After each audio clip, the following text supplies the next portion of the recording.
ಅಖಂಡ ಭಾಗವತ ಏನು ನಡೆದಿದೆ ನಿನ್ನೆಯಿಂದ ಅದನ್ನ ಆ ದೇವತಾ ದ್ವಾರ ಪರಮಾತ್ಮನಿಗೆ ಸಮರ್ಪಣೆ ಮಾಡಿದ ಒಂದು ಕಾರ್ಯ ನಡೆದಿದೆ. ಅದನ್ನೆಲ್ಲ ಪರಮಾತ್ಮನಿಗೆ ಸಮರ್ಪಣೆ ಮಾಡಬೇಕು. ಯತ್ಕರೋಷಿ ಯದಶನಾಸಿ ಯಜ್ಜುಹೋಷಿ ದದಾಸಿ ಯತ್ತಪಸ್ಯಸಿ ಕೌಂತೆಯ ತತ್ಪುರುಷ ಮದರ್ಪಣಂ ಅಂತ ಏನು ಮಾಡಿದ್ದನ್ನು ದೇವರಿಗೆ ಅರ್ಪಣೆ ಮಾಡಿದರೆ ಮಾತ್ರ ಅದಕ್ಕೆ ಫಲ. ಅರ್ಪಣೆ ಮಾಡದೇ ಇದ್ದರೆ ಫಲ ಇಲ್ಲ. ಅದರಿಂದ ಮಂಗಳ ಮಹೋತ್ಸವ ಅಂತಂದರೆ ನಿನ್ನೆವರೆಗೆ ನೀವೆಲ್ಲ ಏನು ಶ್ರವಣ ಮಾಡಿದ್ದೀರಿ ಎಲ್ಲರೂ ಕೂಡ ಮಾನಸಿಕವಾಗಿ ಅಸ್ಮತ್ ಗುರುವಂತರ್ಗತ ಭಾರತೀಯ ರಮಣ ಮುಖ್ಯ ಪ್ರಾಣಾಂತರ್ಗತ ವೇದವ್ಯಾಸ ಭಿನ್ನ ನಿಮ್ಮ ಕುಲದೇವತಾ ಲಕ್ಷ್ಮೀ ನರಸಿಂಹನೋ ಲಕ್ಷ್ಮೀ ವೆಂಕಟೇಶನೋ ಯಾರೋ ಅವರಿಗೆ ಸಮರ್ಪಣೆ ಮಾಡಬೇಕು. ಭಾಗವತ ಶ್ರವಣ ಮಾಡಿದ್ದೇನೆ, ಅದೇ ಒಂದು ದೊಡ್ಡ ಪುಣ್ಯ ಕಾರ್ಯ. ಅದನ್ನು ನಿನಗೆ ಅರ್ಪಣೆ ಮಾಡ್ತಾ ಇದ್ದೇನೆ ಅಂದರೆ ನೀನು ನನ್ನೊಳಗೆ ನಿಂತು ಶ್ರವಣ ಮಾಡಿಸಿದ್ದಿ. ಶ್ರವಣ ಮಾಡಲಿಕ್ಕೆ ನಮಗೆ ಸ್ವಾತಂತ್ರ್ಯ ಇಲ್ಲ, ನೀನು ಪ್ರೇರಣೆ ಮಾಡಿದ್ದಿ ಹೋಗಬೇಕು ಅಂತ. ನಾವು ಬಂದಿದ್ದೇವೆ, ಶ್ರವಣ ಮಾಡಿದ್ದೇವೆ. ಆ ಶ್ರವಣವನ್ನು ನೀನೇ ಮಾಡಿಸಿದ್ದಿ. ಮುಖ್ಯ ಪ್ರಾಣದೇವರಲ್ಲಿ ಇದ್ದುಕೊಂಡು ಅವರನ್ನು ನಮ್ಮೊಳಗೆ ಇದ್ದುಕೊಂಡು ಆ ಶ್ವಾಸೋಚ್ಛ್ವಾಸದ ಮೂಲಕವಾಗಿ ಏನು ಕಾರ್ಯ ನಡೀತದೆ ಅದೆಲ್ಲ ಪ್ರಾಣದೇವರ ದ್ವಾರ ಪರಮಾತ್ಮನೇ ಮಾಡಿಸೋದು. ಅದಂತೂ ಇಲ್ಲಿ ಜೋಡಾಂಜನೇಯ ಬಲವಾಗಿ ನಡೆದಿದೆ ಆ ಕಾರ್ಯಕ್ರಮ. ಆದ್ದರಿಂದ ಅದನ್ನೆಲ್ಲ ಆ ಮುಖ್ಯ ಪ್ರಾಣದೇವರ ದ್ವಾರ ಆ ಭಗವಂತನಿಗೆ ಸಮರ್ಪಣೆ ಮಾಡಬೇಕು. ತಸ್ಮಿನ್ನಪೋ ಮಾತರಿಶ್ವಾದ ದಾತಿ ಅಂತ ವಾಯುದೇವರೇ ನಾವು ಮಾಡಿದ ಕರ್ಮಗಳನ್ನೆಲ್ಲ ಭಗವಂತನಿಗೆ ಸಮರ್ಪಣೆ ಮಾಡುವರು. ಇದೇ ಕರ್ಮಶುದ್ಧಿರ್ ಮದರ್ಪಣಂ ಅಂತಾರೆ ಭಾಗವತದಲ್ಲಿ. ಏಕಾದಶ ಸ್ಕಂದದಲ್ಲಿ ಶುದ್ಧಿ ವಿಧೀಯೇತೆ, ಯಾವುದು ಶುದ್ಧ ಯಾವುದು ಅಶುದ್ಧ ಇದನ್ನೆಲ್ಲ ವಿಭಾಗ ಮಾಡಿ ಹೇಳ್ತಾ, ನಾವು ಮಾಡಿದ ಕರ್ಮ ಶುದ್ಧ ಅಂತಂದ್ರೆ ಏನರ್ಥ? ಕರ್ಮವು ಶುದ್ಧವಾಗಬೇಕು ಅಂದರೆ ದೇವರಿಗೆ ಅರ್ಪಣೆ ಮಾಡಿದಾಗ ಮಾತ್ರ ಕರ್ಮ ಶುದ್ಧ. ಇಲ್ಲದಿದ್ರೆ ನಾವು ಭಾಗವತ ಕೇಳಿದರೂ ಕೂಡ ದೇವರಿಗೆ ಅರ್ಪಣೆ ಮಾಡದೇ ಇದ್ದರೆ ಅದು ಅಶುದ್ಧ ಕರ್ಮವೇ ಆಗ್ತದೆ.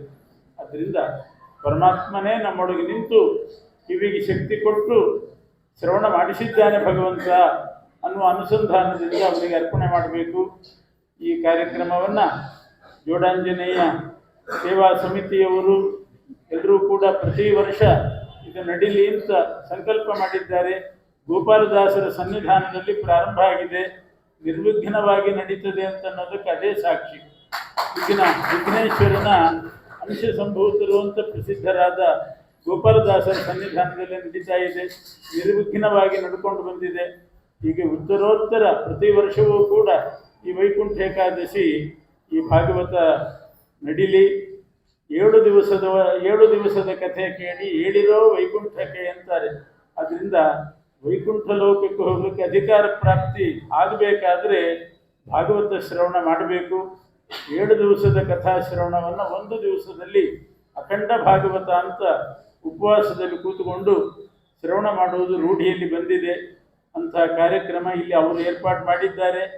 ಎಲ್ಲರ ಸಹಕಾರ ಬೇಕು. ತನು ಮನ ಧನಗಳಿಂದ ಎಲ್ಲರೂ ಸೇರಿದರೆ ಸಹಕಾರ ಮಾಡಿದರೆ ಆಗ್ತದೆ.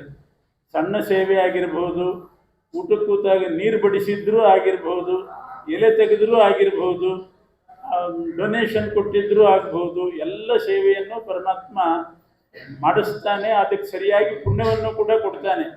ನಮ್ಮ ಸೇವೆ ಅಲ್ಪ ಅಂತ ಯಾರು ಏನು ಸಂಕೋಚ ಮಾಡಬೇಕಾಗಿಲ್ಲ. ಅಳಿಲಿ ಸೇವೆ ಅಂತಾರೆ. ಏನು ಅಳಿಲಿ ಸೇವೆ ಅಂದರೆ, ರಾಮದೇವರು ಸೇತುವೆ ಕಟ್ಟಿಸುವಾಗ ಹನುಮಂತ ದೊಡ್ಡ ದೊಡ್ಡ ಕಪ್ಪೆಗಳೆಲ್ಲ ದೊಡ್ಡ ದೊಡ್ಡ ಬಂಡೆಕಲ್ಲನ್ನು ತಂದು ಹಾಕ್ತಾ ಇದ್ರಂತೆ. ಒಂದು ಅಳಿಲಿತ್ತು ಇಣಿಚಿ. ಅದಕ್ಕೂ ನಾನು ಸೇತುವೆ ಕಟ್ಟೋದ್ರಲ್ಲಿ ಏನಾದರೂ ಸೇವೆ ಮಾಡಬೇಕು ಅಂತ ಆಸೆ. ಏನು ಮಾಡ್ತದೆ ಆ ಇಣಿಚಿ ಅಳಿಲು? ಒಂದು ಕಲ್ಲು ಹೊರೋ ಯೋಗ್ಯತೆ ಇಲ್ಲ ಅದಕ್ಕೆ. ಈ ಕಪ್ಪೆಗಳೆಲ್ಲ ತಂದು ಸಮುದ್ರದಲ್ಲಿ ಕಲ್ಲು ಹಾಕ್ತಾ ಇದ್ದರೆ ಆ ಅಳಿಲು ಸಮುದ್ರದಲ್ಲಿ ಮುಳುಗಿ ಮೈ ಒದ್ದೆ ಮಾಡಿಕೊಂಡು ಆ ಉಸುಗಿನಲ್ಲಿ ಹೊರಳಾಡಿ 2 ಕಲ್ಲಿನ ಮಧ್ಯೆ ಝಾಡಿಸಿ ಹೋಗ್ತಿತ್ತಂತೆ. ಪ್ಯಾಚ್ ವರ್ಕ್ ಅಂತೂ ಮಾಡ್ತಾರೆ. ಆ ಕಪಿಗಳೆಲ್ಲ ನೋಡಿದ್ವು. ಅಳಿಲೇನೂ ಮಾಡ್ತಾ ಇಲ್ಲ, ಸುಮ್ಮನೆ ಸಮುದ್ರದಲ್ಲಿ ಮುಳುಗೋದು, ಮೈ ಒದ್ದೆ ಮಾಡ್ಕೊಳ್ಳೋದು, ಉಸುಗಿನಲ್ಲಿ ಹೊರಳಾಡೋದು, ಝಾಡಿಸೋದು. ಕಾಲಾಗಿ ಬರ್ತಿತ್ತು. ಕಪಿಗಳೆಲ್ಲ ಸೇರಿ ಬೈದ್ವಂತೆ, ನಿನ್ನ ಯೋಗ್ಯತೆಗೆ 1 ಕಲ್ಲು ತರಲಿಲ್ಲ, ನೀನು ಸುಮ್ಮನೆ ಕಾಲಾಗಿ ಓಡಾಡ್ತಿದ್ದಿ, ಹೋಗಾಚೆ ಅಂತ ಬೈದರು. ಆ ಅಳಿಲು ಪಾಪ ಬಂದು ಆ ಏನೋ 2 ಕಲ್ಲಿನ ಮಧ್ಯದಲ್ಲಿ ಉಸುಗಾದರೂ ಹಾಕಿ ಸೇವೆ ಮಾಡೋಣ ಅಂದರೆ ಅದಕ್ಕೂ ಅವಕಾಶ ಸಿಗಲಿಲ್ಲ ಅಂತ ಅಳ್ತಾ ಕೂತಿತ್ತಂತೆ. ರಾಮದೇವರು ಇದನ್ನೆಲ್ಲ ಗಮನಿಸ್ತಾ ಇದ್ರು. ಯಾರು ಎಷ್ಟು ಬಂಡೆ ಕಲ್ಲು ತಂದರು, ಯಾರು ಕಲ್ಲು ಹಾಕಿದರು, ಈಗಿನ ಅರ್ಥ ಅಲ್ಲ ಕಲ್ಲು ಹಾಕೋದು ಅಂದರೆ, ಯಾರು ಕಲ್ಲು ತಂದು ಇಟ್ಟರು ಅದನ್ನೆಲ್ಲ ನೋಡ್ತಾ ಇದ್ದ ಶ್ರೀರಾಮ. ಅಳಿಲು ಮಾಡಿದ ಸೇವೆಯನ್ನು ನೋಡಿದ. ಕೊನೆಗೆ ರಾಮ ಬಂದು ಅಳಿಲು ಕಣ್ಣೀರು ಹಾಕ್ತಾ ಇದ್ರೆ ಅದಕ್ಕೆ ಹೇಳಿದ್ನಂತೆ, ನೀ ಮಾಡಿದ ಸೇವೆ ನಾನು ನೋಡಿದ್ದೀನಿ, ಆ ಕಪ್ಪುಗಳು ಬೈದರು, ನೀನು ಬೇಜಾರು ಮಾಡ್ಕೋಬೇಡ, ನೀನು ಉಸುಗು ಝಾಡಿಸಿದ್ದು ನೋಡಿದ್ದೀನಿ, ಅದು ನಿಂತಿದೆಯೋ ಬಿಟ್ಟಿದೆಯೋ ಬೇರೆ ಮಾತು, ಅಂತೂ ಅದು ಕೆಳಗೆ ಎಳೆದಿರ್ತದೆ, ಅಂತೂ ನೀವು ಮಾಡಿದ ಸೇವೆ ನಾನಂತೂ ನೋಡಿದ್ದೀನಿ, ಬೇಜಾರು ಮಾಡ್ಕೋಬೇಡ ಅಂತ ಬೆನ್ನಿನ ಮೇಲೆ ಕೈ ಹಾಕಿದ್ದಂತೆ. ಅದೇ ಬೆರಳು ಇವತ್ತಿಗೂ ಕೂಡ ಅಳಿಲಿನ ಬೆನ್ನಿನ ಮೇಲೆ ಕಾಣಿಸ್ತಾ ಇದೆ. ಆ ಬೆರಳು ಎಲ್ಲ ಅಳಿಲು ನೋಡಿ ಬೆನ್ನಿನ ಮೇಲೆ 4 ಬೆರಳು ಕಾಣಿಸ್ತದೆ, ಅದು ರಾಮದೇವರು ಬೆರಳದು. ಹೀಗೆ ಅಳಿಲಿಗೆ ಬೆನ್ನಿನ ಮೇಲೆ ಕೈ ಇಟ್ಟು ರಾಮ ಅನುಗ್ರಹ ಮಾಡಿದ. ಇದರಲ್ಲಿ ಯಾರ್ಯಾರು ಸೇವೆ ಮಾಡಿದ್ದೀರಿ ಎಲ್ಲರೂ ಅರ್ಪಣೆ ಮಾಡಿರಿ. ರಾಮದೇವರು ಬೆನ್ನಿನ ಮೇಲೆಲ್ಲ ತಲೆ ಮೇಲೆ ಕೈ ಇಟ್ಟು ಅನುಗ್ರಹ ಮಾಡ್ತಾರೆ. ರಾಮಚಂದ್ರ ದೇವರು ಏನು ಸಂಕೋಚ ಪಡಬೇಕಾಗಿಲ್ಲ. ಎಲ್ರಿಗೂ ಕೂಡ ಇದರ ಪುಣ್ಯ ಇದ್ದೇ ಇದೆ. ಅವರವರ ಯೋಗ್ಯತಾನುಸಾರ ಸೇವೆ ಸಲ್ಲಿಸಿ ಎಲ್ಲರೂ ಭಾಗಿಗಳಾಗಿದ್ದೀರಿ.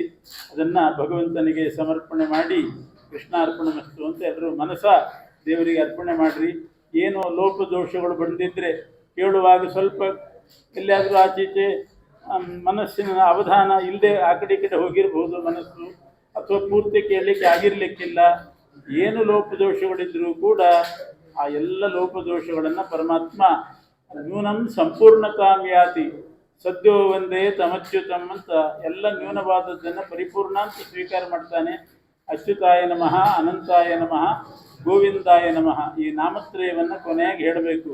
ಅಚ್ಯುತೇತಿ ಮನಃಪೂತಂ, ಅನಂತೇತಿ ಚ ವಾಕ್ಪುನಃ, ಗೋವಿಂದೇತಿ ತನುಃಪೂತ.